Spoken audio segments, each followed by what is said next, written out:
De las siguientes características se pueden medir en metros en una onda. Ya nos están dando acá tres características de las ondas, ¿ya? Entonces, para afirmar esta, vamos a dibujar una onda.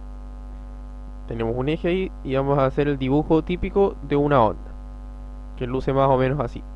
¿Ya? Entonces, vamos a partir analizando qué es la amplitud. ¿Ya? ¿Qué significa eso? Yo creo que todos lo hemos escuchado alguna vez. Ya la amplitud se define como esta distancia, ¿ya? Esta longitud, desde acá, desde el eje hasta lo que se denomina una cresta, ya que es como la parte superior de la onda. ¿Ya? Esto es lo que se denomina amplitud. ¿Ya? Y la amplitud, como ustedes se pueden dar cuenta, es una distancia, ¿ya? Para calcular la amplitud nosotros tenemos que ir y con una regla, por decirlo así, deberíamos medir esta distancia. Ya esto nos puede dar 2 centímetros, 1 metro, 1 kilómetro, etcétera. Ya la amplitud es una distancia.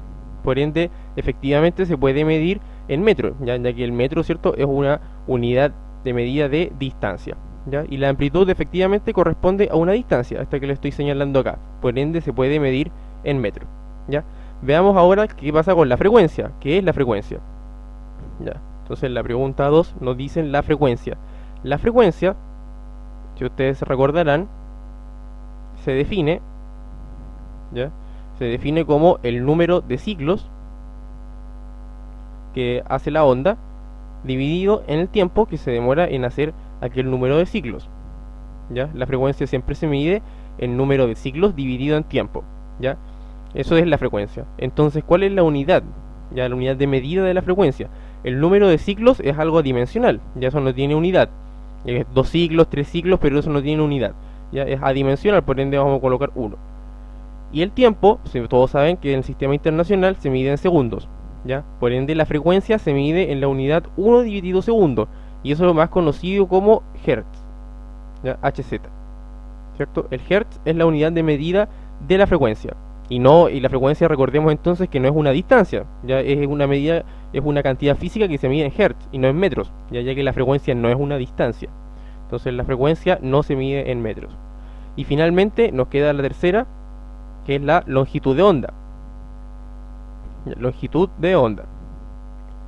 Esto se simboliza normalmente con la letra lambda, ya una letra griega lambda. Eso es el símbolo característico ya de la longitud de onda. Ahora, ¿qué es la longitud de onda? Es simplemente la distancia entre dos crestas o dos valles. ¿Ya? Por ejemplo, acá tenemos dos valles. ¿Ya? Los valles son las partes más inferiores de la onda. ¿Ya? Estos dos son valles. Y las crestas serían las partes superiores. Por ejemplo, estos dos puntos serían crestas. ¿Ya? Entonces la longitud de onda se mide siempre entre dos crestas. ¿Ya? Dos crestas o valles. ¿Ya? Siempre la longitud de onda se mide entre dos crestas o dos valles. Y es una distancia, por eso le estoy diciendo que se mide entre estos dos puntos, ya que es una distancia. Entonces, si nosotros fuéramos y midiéramos con una regla, ¿cierto? ¿Cuánto mide esta distancia? Ya nos podría dar en centímetros, en metros, en kilómetros, etcétera. ¿Ya? Pero ya debido a que es una distancia, la podemos medir efectivamente en metros. Y entonces la alternativa 3 también se puede medir en metros, ya que la amplitud y la longitud de onda son fenómenos, son cantidades físicas que se corresponden a distancias, ¿ya? Y la frecuencia no. Entonces la alternativa sería D, 1 y 3.